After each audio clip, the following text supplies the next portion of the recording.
ఖమ్మం వ్యవసాయ మార్కెట్లో పత్తి కొనుగోలు అవకతవకలపై వస్తున్న వార్తల నేపథ్యంలో జిల్లా కలెక్టర్ ముజమ్మిల్ ఖాన్ ఆకస్మిక తనిఖీ చేశారు. రైతులతో నేరుగా మాట్లాడి అక్కడ జరుగుతున్న కొనుగోళ్లపై ఆరా తీశారు.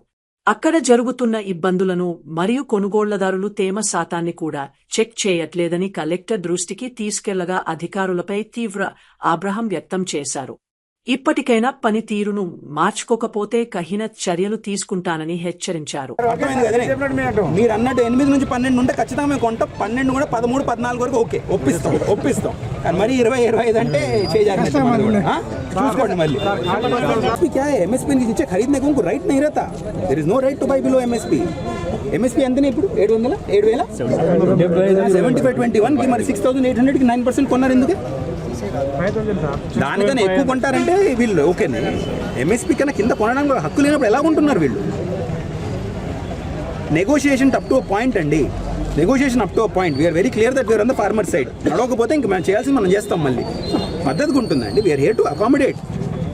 అన్యాయం ఉంటే నేనే చెప్తున్నాను కదనే. 25-30 ఉన్నాయి రిజిస్టర్లో. అడిగానా? ఆ రైతులు అలాగే తెచ్చారు. తడిచినప్పుడు తెచ్చారు. ఎందుకో తెచ్చారు. ఓకే, వాళ్ళ గురించి నేను మాట్లాడుతున్నా. మిల్లర్స్ కూడా నేను కష్టపడడానికి చెప్పట్లేదు కదండి జిన్నర్స్కి. బట్ ఇక్కడ MSP రేట్ అనేది నేను కాదు, మీరు కాదు డిక్లేర్ చేసేది. ప్రభుత్వ నిర్ణయం అది. MSP రేట్ పైన కొనడం మీ బాధ్యత. ఇంత కట్ చేస్తాను అంత కేసు వాడు బ్రోకర్ మాట్లాడి బ్రోకర్ మాట వినడానికి మీరు లేరండి. వీడు ఎవడో కొన్నాడు ఇక్కడ, మిగతా రేటు కూడా చెల్లిస్తూ నోటీస్ అయితే ఇమీడియట్గా సర్వ్ చేయండి. పద్ధతి కాదండి. లైసెన్సులు పోతాయండి. మనం ఉన్నాం కదండి. ఏమో గారు, వాట్ ఈస్ అవర్ రెస్పాన్సిబిలిటీ? వాళ్ళకి రేట్ వచ్చేలా చూడడం మన బాధ్యత. చేస్తున్నామని వారం క్రితం మిమ్మల్ని పంపించాను ఇక్కడ. ఏమైందండి దాని తర్వాత?